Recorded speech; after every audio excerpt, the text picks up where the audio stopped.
नमस्कार दोस्तों, मैं हूँ राजा मिश्रा और आपने देखना शुरू कर दिया है आपका अपना फेवरेट न्यूज़ चैनल जर्नलिस्ट राजा। तो आज की कुछ फटाफट से धमाकेदार हेडलाइंस हैं जो मैं आपके सामने रखना चाहता हूँ। उससे पहले सब्सक्राइब करके बेल आइकन को ज़रूर से प्रेस कर दीजिए। तो चलिए शुरू करते हैं। मंगलवार को कर्नाटक में विधानसभा चुनाव कराए गए, जहां पर भाजपा को सिर्फ एक और कांग्रेस ने 3 सीट पाकर जीत अर्जित की। वहीं पर भाजपा ने कांग्रेस पर आरोप लगाते हुए एक वीडियो पोस्ट किया है, जहां उन्होंने कहा है कि कांग्रेस समर्थकों ने विधानसभा में लगाए हैं पाकिस्तान जिंदाबाद के नारे। जब कांग्रेस के तीनों प्रत्याशी अपना जीत को सेलिब्रेट कर रहे थे, तभी उनके समर्थकों ने पाकिस्तान जिंदा है के नारे लगाए हैं। लेकिन इसका खंडन करते हुए कांग्रेस के कार्यकर्ताओं ने कहा है कि भाजपा ने हमारे ऊपर संगीन आरोप लगाए हैं, ऐसा कुछ भी नहीं हुआ था। अगर ऐसा कुछ हुआ भी होगा तो हम इसकी जांच अवश्य करवाएंगे। महाराष्ट्र में मराठा समुदाय के लिए लागू हुआ है 10% तक का आरक्षण। यह अधिसूचना जारी कर दिया गया है महाराष्ट्र के राज्य सरकार की तरफ से। अब शैक्षणिक और सरकारी संस्थाओं में मराठियों को 10% तक आरक्षण दिया जाएगा। उत्तर प्रदेश में लोकसभा चुनाव से पहले बड़ा प्रशासनिक फेरबदल देखने को मिला है। प्रदेश के एक साथ 15 आईएएस अधिकारियों के तबादले हुए हैं।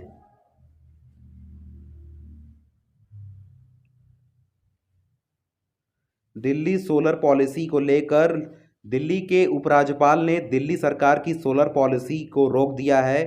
कुछ दिन पहले केजरीवाल ने बिजली के बिल ज़ीरो होने का दावा किया था, जिसको लेकर लेफ्टिनेंट गवर्नर ने दिल्ली सरकार की जो सोलर पॉलिसी थी उसे अभी फ़िलहाल के लिए रोक दिया है।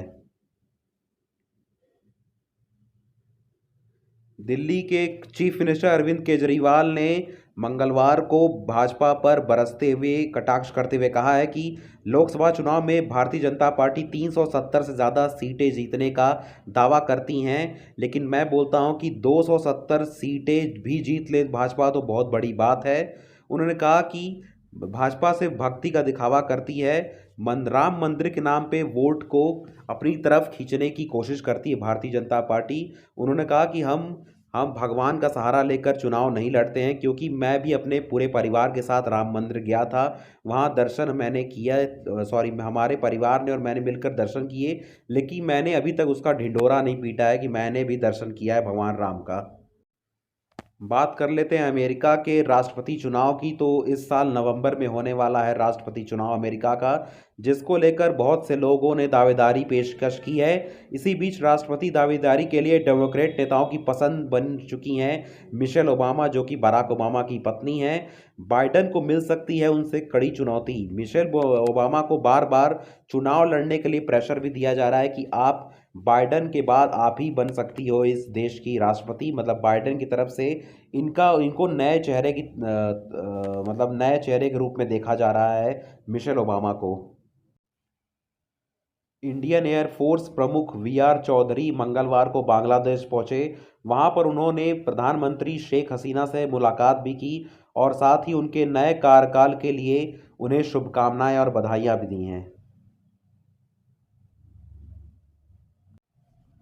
प्रधानमंत्री मोदी के 10 वर्ष के कार्यकाल और नेतृत्व पर एक रिपोर्ट का दावा हुआ है कि भारतीय अर्थव्यवस्था है वह आने वाले दिनों में चीन का वास्तविक विकल्प भी बन सकता है। ऐसा इसलिए कहा गया है क्योंकि भारत का जो इकोनॉमिक है वो लगातार हमारे देश का बढ़ता जा रहा है। हम 11वीं पायदान से 5वीं पायदान पर आए हैं प्रधानमंत्री मोदी के कार्यकाल शुरू होने के बाद से। और अब तक हमारे देश में एफडीआई जो है, फॉरेन डायरेक्ट इन्वेस्टमेंट, वो भी काफ़ी ज़्यादा आ रहा है अन्य देशों के मुकाबले।